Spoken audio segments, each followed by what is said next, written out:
Hello everyone, welcome you arts academy triple A and my name is Ankur Verma. आज की class का जो हमारा चैप्टर है वो है पावर शेयरिंग। इसके चलते जो हम टॉपिक डिस्कस कर रहे हैं वो है बेल्जियम एंड श्रीलंका। बट आज की जो वीडियो है इसमें हम टॉपिक तो डिस्कस करेंगे, लेकिन टॉपिक से रिलेटेड कौन कौन से क्वेश्चंस हैं, वो कौन कौन से क्वेश्चंस आएंगे, इसके बारे में आज हम डिस्कस करेंगे। कि Belgium and Sri Lanka we already discuss in previous class, but now this time we discuss the question answers of related topic। कि आज हम ये पढ़ेंगे कि जो हमने बेल्जियम और श्रीलंका हमने ऑलरेडी डिस्कस कर लिया है, उससे रिलेटेड कौन कौन से क्वेश्चंस आपसे पूछे जाएंगे, ये हम आज की क्लास में डिस्कस कर रहे हैं। तो सबसे फर्स्ट क्वेश्चन क्या कहता है? सबसे फर्स्ट क्वेश्चन ये कहता है जो वर्ड है एथनिक, उसका क्या मतलब है? द वर्ड एथनिक सिग्निफाइज, कि जो वर्ड एथनिक है इसका क्या सिग्निफिकेंस है या क्या इसका सिग्निफाइज है। तो इसमें चार ऑप्शन दे रखे, अब चारों को एक एक करके हम डिस्कस करते हैं और फिर देखते हैं कि कौन सा करेक्ट आंसर है। तो फर्स्ट इसमें कहता है कि एथनिक को सिग्निफाई किया जाता है डिफरेंट रिलीजन के बेसिस पे, कि जहाँ पे भी डिफरेंट रिलीजन है मतलब वहाँ पे एथनिक, वहाँ पे वर्ड यूज़ किया जाता है। तो इसका आंसर मुझे नहीं लगता ये आंसर है। सेकेंड पॉइंट क्या कहता है? सेकेंड पॉइंट कहता है social division on the shared culture, कि सोसाइटी के अंदर क्या हो रखा है? डिवीज़न हो रखा है। और डिवीज़न किसके बेसिस पे है? कल्चर के बेसिस पे, कि अलग अलग कल्चर के लोगों ने क्या किया है? मेन डिवीज़न कर रखा है, क्या डिवाइड कर रखा है सोसाइटी को। थर्ड देखते हैं क्या कहता है? A violent conflict between the opposite groups, के अपोजिट ग्रुप्स के बीच में क्या हो रहा है? वॉयलेंट कॉन्फ्लिक्ट हो रहा है, कि लड़ाई हो रही है, खून खराबा हो रहा है, और वो भी किसके बीच में? अपोजिट ग्रुप्स के बीच में। दैट मीन्स कि एक तरफ ए ग्रुप है, दूसरी तरफ बी ग्रुप है, और इन दोनों के बीच में क्या हो रहा है? कॉन्फ्लिक्ट हो रहा है, और वो भी वॉयलेंट वाला, कि वहाँ पे मारा जा रहा है लोगों को। तो इसको हम क्या एथनिक कहते हैं।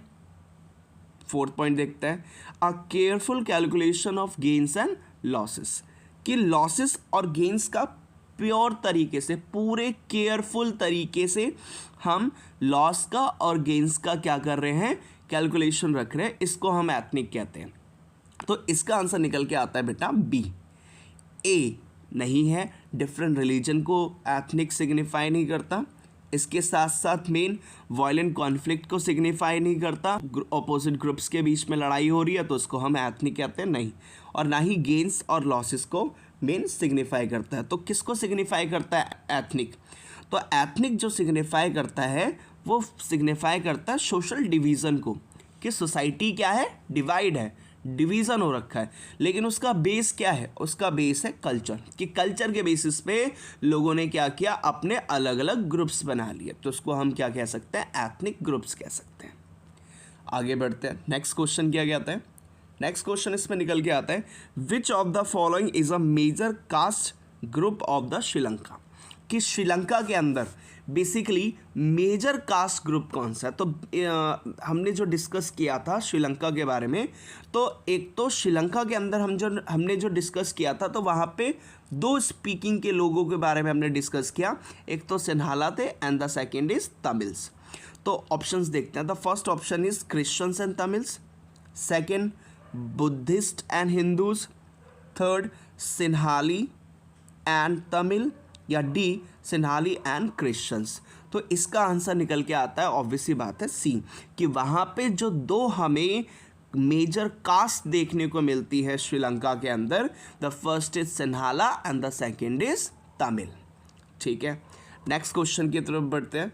The next question is, in the given question there are the two statements marked as assertion and reason. Read the statement and choose the correct option from the following. That means कि इसमें क्या कहा गया? इसमें आपको एक तो assertion दे रखा है एंड द सेकेंड उसका reason दे रखा है, और इसमें से आपको क्या करना है? जो सही स्टेटमेंट है उसको फाइंड आउट करना है। तो देखते हैं सबसे फर्स्ट इसमें क्या ऑप्शंस दे रखे हैं। तो यहाँ पे ऑप्शंस ए है कि A is correct but R is, A is wrong but R is correct, both A and R true but R is the correct explanation of A, and the D option is A and R are true but R is not the correct explanation of A. So अब हम देखते हैं कि assertion क्या दे रखा है। Assertion क्या कह रहा है? असर्शन कह रहा है there were the tension between the Dutch speaking and French speaking communities during the 1950s and 1960s in Belgium. कि बेल्जियम के अंदर हम ये देखते हैं कि 1950s और 1960s में डच कम्युनिटी और साथ के साथ मेन फ्रेंच कम्युनिटी जो स्पीकिंग है, डच स्पीकिंग पीपल या Dutch speaking community and French speaking communities, दोनों के बीच में टेंशन क्रिएट हो रखी है। और वो भी कब? 1950 से 1960s में, और वो भी कहाँ पे? बेल्जियम में। तो असर्शन कह रहा है। अब इसका रीज़न क्या कह रहा है कि अगर इन दोनों कम्युनिटीज़ के बीच में अगर क्या हो रहा है, मेन लड़ाई हो रही है या फिर इन दोनों कम्युनिटीज़ के बीच में टेंशन है, कॉन्फ्लिक्ट है, तो उसका क्या रीज़न है? तो इसमें ये कहता है the French speaking community was relatively rich and powerful. तो इसमें कहता है जो असर्शन में जो इसमें कहा कि 1950s और 1960s में बेल्जियम के अंदर टेंशन क्रिएट हुई, वो भी किसके बीच में? दो कम्युनिटीज़ के बीच में, दो स्पीकिंग कम्युनिटीज़ के बीच में। एक तरफ तो डच थे और दूसरी तरफ फ्रेंच थे। तो उसका रीज़न इन्होंने ये कहा, उसका रीज़न ये कहा कि जो फ्रेंच स्पीकिंग कम्युनिटी थी वो काफ़ी रिच और काफ़ी पावरफुल थी, जिसकी वजह से Dutch speaking community who got the benefits of the economic development and education much later. That means कि इसमें ये कहा कि जो फ्रेंच स्पीकिंग कम्युनिटी वो काफ़ी रिच और पावरफुल भी थी, जिसकी वजह से डच स्पीकिंग कम्युनिटीज़ को इकोनॉमिक डेवलपमेंट और एजुकेशन ये इसके बेनिफिट्स बाद में मिले। इस वजह से डच स्पीकिंग कम्युनिटी बहुत ज़्यादा गुस्से में थी या फिर बहुत ज़्यादा रिसेंटेड थी, वो भी किससे? फ्रेंच स्पीकिंग कम्युनिटी से। तो समझ में आया होगा आपको। तो इसमें ए क्या कह रहा है? ए ये कह रहा है कि दोनों के बीच में, फ्रेंच स्पीकिंग और डच स्पीकिंग कम्युनिटी के बीच में टेंशन है, और वो टेंशन कब हुई? 1950s से 60s में। कहाँ पे हुई? बेल्जियम में। अब उसका रीज़न क्या कह रहा है? रीज़न ये कह रहा है कि फ्रेंच बहुत ज़्यादा रिच थे, पावरफुल थे, इस वजह से रिच और पावरफुल होने की वजह से इनको इकोनॉमिक डेवलपमेंट पहले मिला और साथ के साथ एजुकेशन भी पहले मिली, जिसकी वजह से डच स्पीकिंग कम्युनिटी को एजुकेशन और साथ के साथ इकोनॉमिक डेवलपमेंट के बेनिफिट्स बाद में मिले। तो ये इनका कहने का रीज़न था, और इसकी वजह से दोनों कम्युनिटीज़ के बीच में क्या हुआ? कॉन्फ्लिक्ट होना या टेंशन क्रिएट होना शुरू हुआ। तो ये बिल्कुल सही कह रहा है। तो इसका आंसर निकल के आता है C, both A and R true, कि दोनों ए और आर मतलब कि असर्शन और रीज़न दोनों सही हैं, और इसी के चलते R is the correct explanation of A, कि जो आर दे रखा है, जो रीज़न दे रखा है, वो बिल्कुल सही रीज़न दे रखा है कि फ्रेंच और डच कम्युनिटी के बीच में जो लड़ाई थी उसका मेन रीज़न यही था कि जो फ्रेंच एक तो रिच भी थे और साथ के साथ पावरफुल भी थे, जिसकी वजह से उनको इकोनॉमिक बेनिफिट भी पहले मिला, साथ के साथ एजुकेशन भी मिली, जिसकी वजह से डच स्पीकिंग कम्युनिटी बहुत ज़्यादा पीछे हो गई थी किस चीज़ में? इकोनॉमिक डेवलपमेंट के बेनिफिट्स को लेने में और साथ के साथ एजुकेशन के बेनिफिट्स को लेने में, जिसकी वजह से दोनों के बीच में क्या हुआ? टेंशन क्रिएट हुआ। तो इसका आंसर निकल के आता है बेटा सी।